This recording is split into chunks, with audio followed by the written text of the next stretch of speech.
Očekuje nas izuzetno teška utakmica, znamo šta pobjeda može da nam donese, međutim ne smemo da dozvolimo da nam to stvori neki pritisak, već da iskoristimo da damo svoj maksimum i da maksimalno motivisano uđemo u meč i da probamo da uz pomoć punih tribina zabeležimo plasman u dalju fazu. Svega, pa ponovio bi ovo što je rekao Vlade, znači čeka nas utakmica koja ima svoj ulog, koja je teška po prirodi stvari, obzirom da obezbeđuje ulazak u top 16, mi ne smemo da podlegnemo pritisku koji se praktično pravi svaki dan i sa razlogom i bez razloga. Trudit ćemo se da damo normalno svoj maksimum i tu neku zasluženu šansu pre svega koju su zaslužili ovi igrači koji igraju ovde u smislu jako dobrih utakmica odigrani u regularnom delu Evrolige, da pokušamo na pravi način da iskoristimo.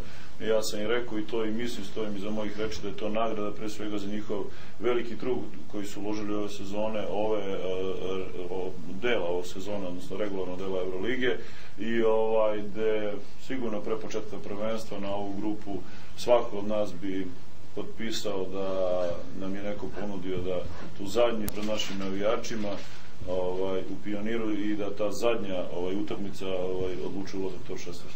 Pokušat ćemo, kažem, skinemo pritisak, pokušat ćemo da odigramo dobro, damo svoj maksimum i vidjet ćemo šta će bude. Normalno dolazi Armani silno motivisan zbog tog poraza u Milanu i normalno taj novac koji su uložili, kako se zove, da im se isplati. Koji traži alibi varijante, tako dalje. Mislim, Milan je povređen od Reala, došao i protiv Madrida je i nada se će da bude dobro. Pre Madrida je osetio neke probleme sa leđima i protiv Madrida je primio u toku utakmice blokadu i to je izgledalo na kako izgledalo, praktično se upa što ćemo izgubiti. Da ćemo ga izgubiti na duže vreme, on evo jutro se odradio prvi trening, kako će to da izgleda do četvrtka. Mi smo sve uradili da to izlazili, smo sve normalno mere u smislu pregleda, dijagnosticiranja, terapije i tako dalje, međutim, to znate, nikad ne može čovjek da predvidi ništa i mi smo i za Madrid mislili da će bude fit, međutim, nije, izdržao je to normalno junački, opet ja sam, možda smo ga koristili više nego što treba a sad za četvrtak, ovako ako stoje stvari, sem tih sitnih nekih problema i Milanov koji je za sad rešen, ne. Bez obzira što vidim da novinari pokušavaju da svedu tim na jednog čovjeka koji meni izuzetno drag, Nikolu Pekovića, ali to nam ne radi dobronamerno. Sigurno,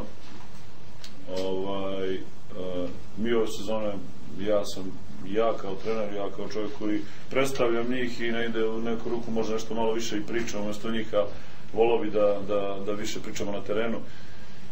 Ja sam jako zadovoljan kako oni to rade, kako se odnose prema dresu Partizana, to ne izgleda uvek najsjajnije, ali nije ovaj tim Nikola Peković.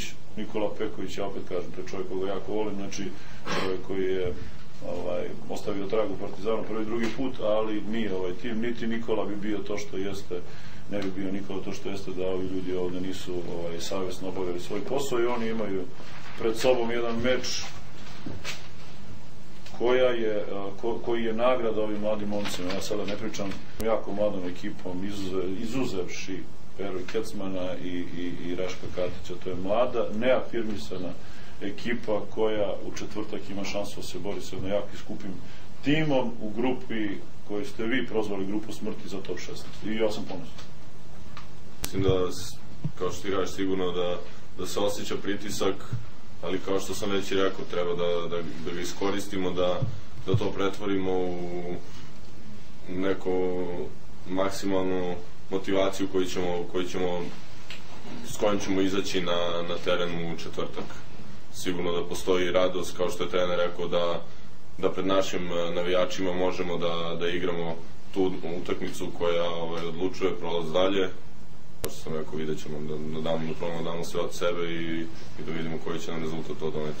Mi moramo da istrajemo onome što radimo, mi ne možemo da igramo nešto što ne znamo i tako dalje. Pa sad, jednostavno, važno je u tim prvim momentima utakmice, odnosno celu utakmicu pokazati jedno strpljenje i ono što radiš da pokušaš da radiš na visokom nivou i da praktično ko kome bude nametno neki svoj ritam. Normalno mi igramo pred svojim navijačima i morat ćemo da uložimo mnogo više energije i mislim da će u četvrtak ta energija možda biti presudna, ne neki taktički detalj, kako će koji trener displanira utakmicu i da verujemo u svoje planove, odnosno u svoje neke ideje, ali pre svega taj neki energetski status, kako će odnosno ekipa kako će da reaguje na pune tribine. Nekad, znate, da može i to opterećenje o kome pričamo i da na domaću ekipu da deluje, da ona poklekne po tim opterećenjima u nekom smislu da uđe sa manje energije. Ja mislim da naša publika koja je uvijek do sad nam je pomagala i sigurno će nam potrebno samopouzdanje i na osnovu toga da krenemo da gradimo utakmicu, pa ćemo vidjeti kako će se razvijati.